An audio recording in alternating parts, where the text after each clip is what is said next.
नमस्कार, श्री स्वामी समर्थ. स्वागत आहे तुमचं माझे स्वामी या चॅनलवर. कशा आहात सर्व?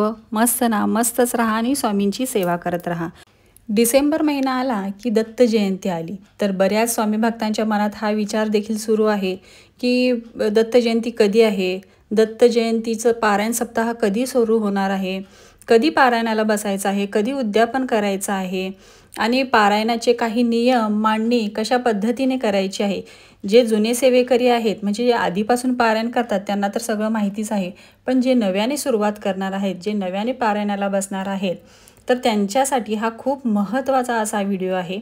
तर सर्वात आधी आपण हे जाणून घेणार आहोत की गुरुचरित्र पारायण का केलं जातं, गुरुचरित्र पारायण केल्याने काय होतं, गुरुचरित्र पारायण केल्याने कोणत्या समस्या सुटतात, कोणती संकटे आपल्या आयुष्यातून निघून जातात, कुठल्या अडचणीवर आपल्याला मात करता येते, कोणतं मार्गदर्शन आपल्याला मिळतं. तर हे आपण आधी बघूया की पारायण का करायचं असतं, पारायण केल्याने काय होते, पारायणाची काय फलश्रुती आहे गुरुचरित्र पारायणाची. तर हे आपण सर्वात आधी बघूया. फक्त पारायण करायचं, दुसरे करतायत म्हणून आपण करतोय असं नाही, तर त्या पाठीमागची सगळी माहिती आपल्याला असायला पाहिजे की या पारायणाला एवढं महत्त्व का आहे. हे पारायण, गुरुचरित्र पारायण दत्त जयंतीनिमित्त का केलं जातं, कोणती फलश्रुती आपल्याला या पारायणाने मिळते. तर बघा, आपण संसारात असताना अनेक प्रकारच्या समस्या अडचणी येत असतात. त्यावर आपल्याला मार्ग जर मिळत नसेल, जर कुणीकडून आपल्याला मार्गदर्शन गुरु मिळत नसेल, खूप उपाय करून ही समस्या सुटत नसेल, तर एकदा श्री गुरुचरित्र ग्रंथ पारायण करून पहा. खूप छान अनुभव येईल. दत्त महाराज आपल्याला आपण असलेल्या संकटातून मार्ग दाखवतील. आपण आपल्या मूळ कुलदेवी कुलदैवत यांना विसरलो, त्यांचा आशीर्वाद नाही मिळत, कुलदेवी कोपलेले आहे, पितृदोष त्रास देतोय, अनेक प्रकारचे शारीरिक मानसिक त्रास होतात, वास्तुदोष भूमिदोष वाईट शक्ती त्रास देतात, आपली काही चुकी नसताना प्रारब्धवश काही त्रास होत आहेत, आपल्याला काहीच कळत नाही, सारखं अपयश येते. अशा वेळेस आपण भोंदू लोकांचा आधार घेतो. वाईट शूद्र तंत्रविद्येकडे न वळता केंद्रात किंवा घरच्या घरी श्री गुरुचरित्र पारायण करा. पारायणाची फलप्राप्ती ही पितर त्रासापासून मुक्ती, मुंजा त्रासापासून मुक्ती, अघोरी शक्ती निवारण, कुलदेवी कोप निवारण, कनिष्ठ देवता त्रास निवारण, देवता कोप निवारण, संतती समस्या निवारण, मानसिक शारीरिक समस्या, असाध्य आजार, पती पत्नी समस्या निवारण, घटस्फोट टळतात, पितृदोषापासून होणारे सर्व त्रास निवारण होतात. तर या सगळ्या गोष्टी म्हणजे आपल्या जीवनामध्ये आपल्या आयुष्यात ज्या काही अडचणी आहेत, सगळ्या अडचणीवर एकमात्र उपाय म्हणजे हे श्री गुरुचरित्र पारायण. आपल्या कुंडलीमध्ये देखील काही ग्रहदोष असेल तर ते देखील या श्री गुरुचरित्र पारायणाने नष्ट होऊन जातात. तर प्रत्येक आपल्या अडचणीवर एकमेव प्रभावी रामबाण उपाय म्हणजे श्री गुरुचरित्र पारायण. तर ही संधी आपल्याला परत परत मिळत नाही. आपण कधी पण या पारायणासाठी बसू शकतो, पण हे दत्त जयंतीनिमित्त आपण गुरुचरित्र पारायण करतोय म्हणजे केवढं मोठं आपलं भाग्य. तर ही पारायणाची संधी तुम्ही गमावू नका. हे पारायण नक्की एकदा, जे नवीन सेवेकरी आहेत त्यांनी नक्की एकदा करून या पारायणाचा अनुभव तुम्ही नक्कीच बघा. आपण केल्याशिवाय आपल्याला त्या गोष्टीचा अनुभव कळत नाही. त्यामुळे एकदा तुम्ही हे गुरुचरित्र पारायण करून बघा आणि जास्त काही या पारायणाची भीती बाळगण्याची गरज नाही. आता खूप जणांना भीती वाटते की या गुरुचरित्र पारायणाचे खूप नियम असतात, खूप कडक नियम असतात, तर ते आपल्याकडून होणार नाही. तर हे निगेटिव्ह विचार तुमच्या डोक्यातून तुम्ही काढून टाका आणि पारायणासाठी बसा. काही खूप जास्त नियम नसतात. आपण करायला बसलो की सर्व काही सोपं होऊन जातं. करता करविता तूच ये की स्वामीनाथा. करून घेणारे हे आपले स्वामी आहेत आपल्याकडून, आपण शून्य आहोत. हीच भावना मनात ठेवायची की आपण करतोय असं नाही, स्वामी आपल्याकडून करून घेत आहेत ही गोष्ट, हे पारायण, असं म्हणून तुम्ही पारायणाला बसा.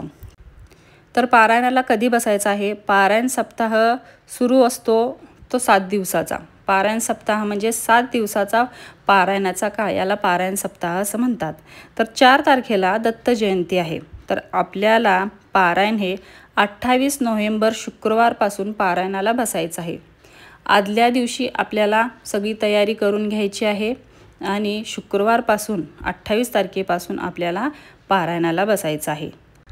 28 तारखेला पारायण सुरुवात करायची आहे आणि 5 डिसेंबरला पारायणाचं उद्यापन आपल्याला करायचं आहे। 28 नोव्हेंबर ते 5 डिसेंबरपर्यंत आपला गुरुचरित्र पारायण सप्ताह सुरू असणार आहे।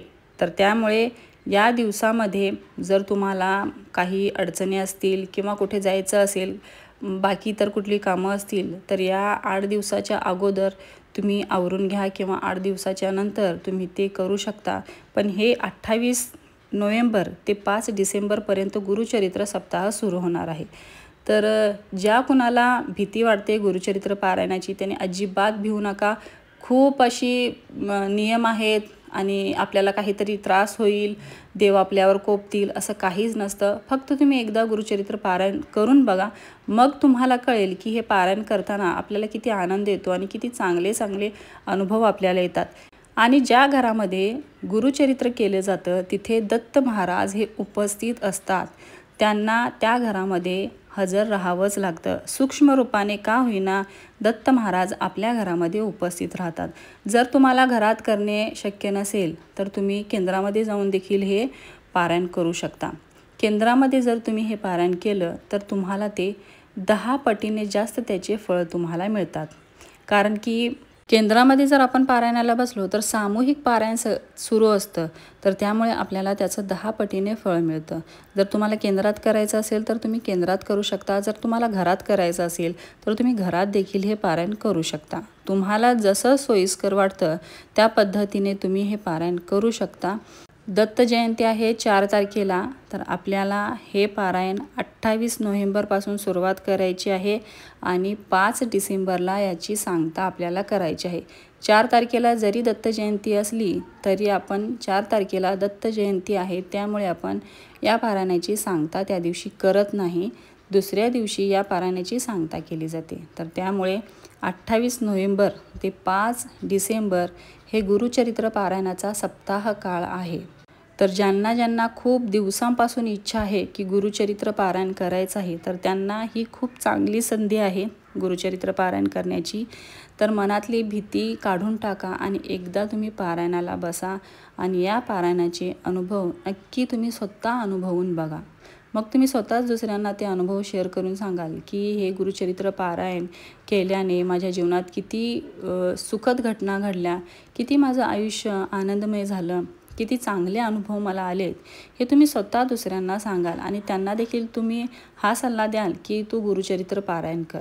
तर खूप चांगले असे अनुभव आहेत, खूप फलदायी अशी ही सेवा आहे।